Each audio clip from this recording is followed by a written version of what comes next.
लोग तो गरीबी में खूब मजाक उड़ाते हैं साहब, खूब मजाक, बहुत मजाक। इस देश में अगर किसी की मजाक होती तो सिर्फ गरीब की, और हमारे देश में अगर कोई नियम का पालन करना होता है तो सिर्फ गरीब को। अमीर कभी कोई नियम का पालन नहीं करता श्रीमान, केवल गरीब करता है।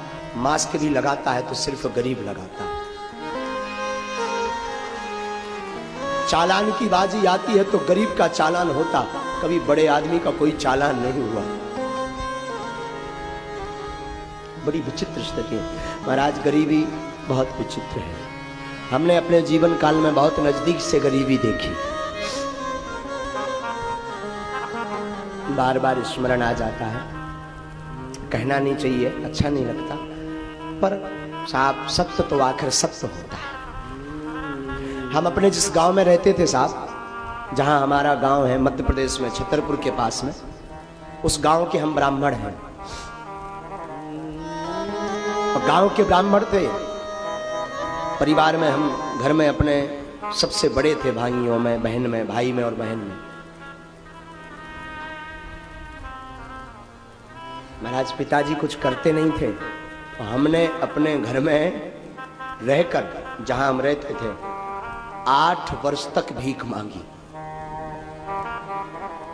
8 वर्ष तक भीख मांग करके दास ने खुद जीवन चलाया। और उस वक्त के कई वाकया ऐसे हैं जो हृदय को बार बार झंझोर देते हैं, बार बार वो याद आते हैं।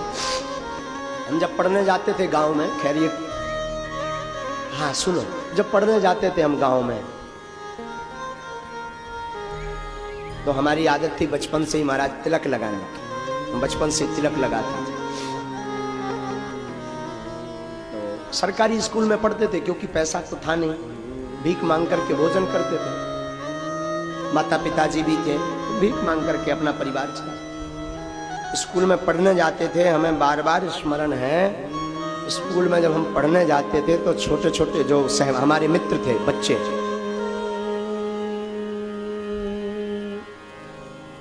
जबरदस्ती सिर पकड़ कर हमारा तिलक मिटा देते थे। जबरदस्ती इसलिए मिटा देते थे, हम इसलिए विरोध नहीं कर पाते थे क्योंकि हम गरीब घर से थे।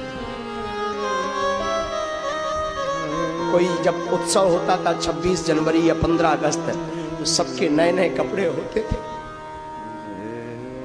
हमारा सिर्फ एक ही कपड़ा होता था, एक कुर्ता, एक पजामा।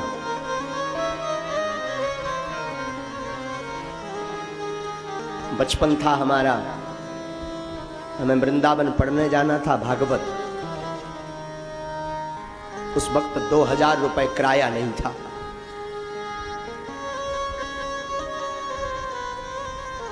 तो हमने सोचा कि उधार मांग लिया जाए। तो जो गांव के लोग थे, हमने उन सबको उधार मांगा, हमें वृंदावन जाना है,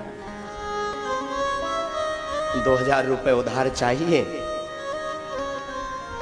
महाराज 15 दिन तक घूमे, किसी ने उधार नहीं दिया था, किसी ने उधार नहीं दिया था। क्यों? क्योंकि उन्हें पता था कि अगर हम इसे उधार दे देंगे तो ये चुकाएगा नहीं। कार्ड, शादियों के कार्ड जो होते ना, कार्ड में पूरे परिवार का नाम आता था, सिर्फ हमारे पिताजी का नाम नहीं आता। क्यों? क्योंकि ये गरीब है, ये आ नहीं पाएगा, और आएगा तो कोई व्यवहार नहीं चुका पाएगा, कुछ गिफ्ट नहीं दे पाएगा।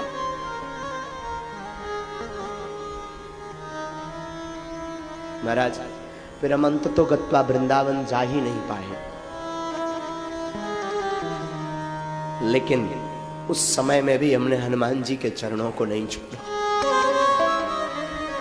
हमारी माँ हमेशा हमसे बोलती थी, बेटा तुम घर से बाहर जब भी निकलना, मुस्कुराते हुए निकलना, कोई ये ना समझे कि हम गरीब हैं या भूखे हैं। मुस्कुराते हुए निकलना।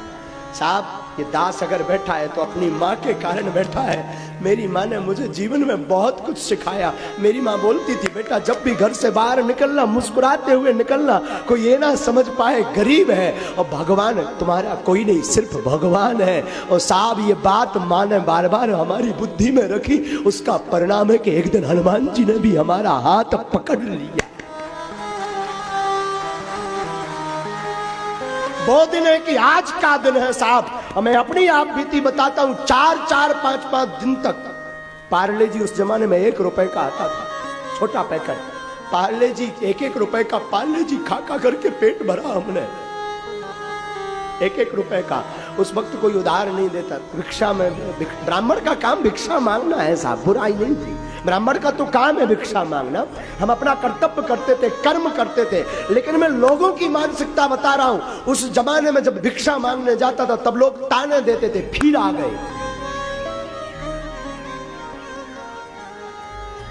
साहब। लेकिन मैं प्रार्थना करूं, जिसका कोई नहीं होता उसका परमात्मा होता है।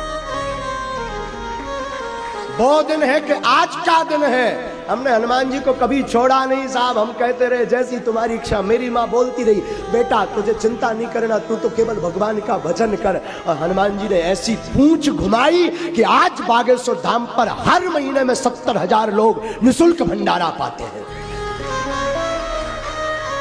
उसी वक्त हमारे दिल में बैठ गया था कि अगर हनुमान जी ने हम पर कृपा की और शायद 2 रुपए भी मेरी जेब में आए तो मैं गरीबों को भोजन करवाऊंगा। और साहब ये उसी का परिणाम है कि आज बागेश्वर धाम पर प्रति महीने 70-80 हजार लोग निःशुल्क भंडारा पाते हैं। और देश का पहला ऐसा धाम बागेश्वर धाम है।